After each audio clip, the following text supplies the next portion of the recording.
यमराज और मनहूस आदमी। एक हिंदी कहानी। विजयनगर राज्य के एक गांव में रमैया नामक व्यक्ति रहता था। गांव के सभी लोग उसे मनहूस मानते थे। उनका मानना था कि यदि सुबह उठकर किसी ने सबसे पहले रमैया का चेहरा देख लिया तो उसे पूरे दिन अच्छा नहीं जाता और भोजन नसीब नहीं होता। जब ये बात यमराज तक पहुंची तो उन्होंने इसकी वास्तविकता जानने का निर्णय लिया। उस रात रमैया को यमराज महल में बुलाया गया और यमराज के कक्ष के सामने वाले कक्ष में उसके रहने की व्यवस्था की गई। रात भर रमैया उस कक्ष में सोया।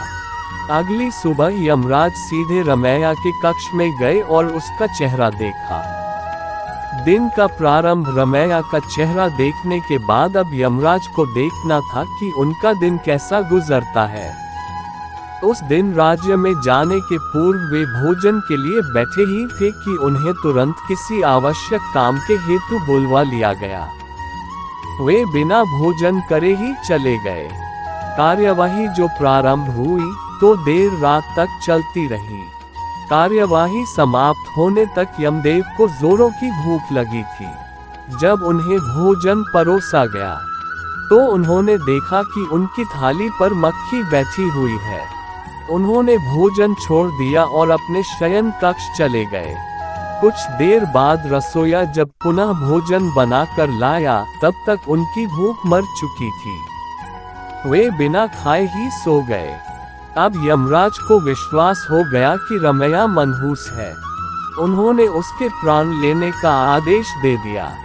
रमैया की प्राण लेने की बात जब उसकी पत्नी तक पहुंची तो वह रोते रोते यमदूत के पास गई और उससे सहायता की गुहार लगाई। यमदूत ने उसे आश्वासन देकर घर भिजवा दिया।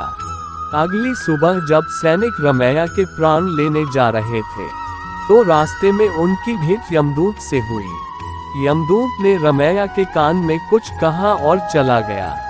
इधर प्राण लेने वाले सैनिकों ने रमैया से उसकी अंतिम इच्छा पूछी।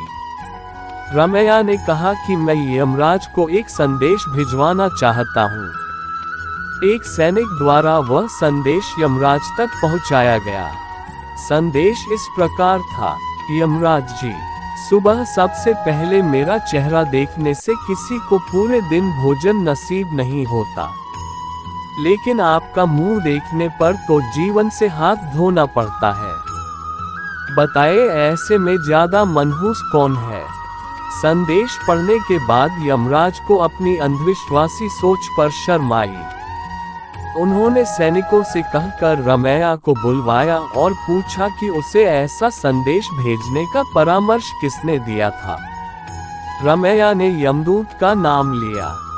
यमराज यमदूत की बुद्धिमत्ता से बहुत प्रसन्न हुए। उन्होंने रमैया की फांसी की सजा निरस्त कर दी और यमदूत को पुरस्कृत किया। इस तरह यमराज की वजह से रमैया के प्राण बच पाए। कहानी से सीख, अंधविश्वास से दूर रहना चाहिए।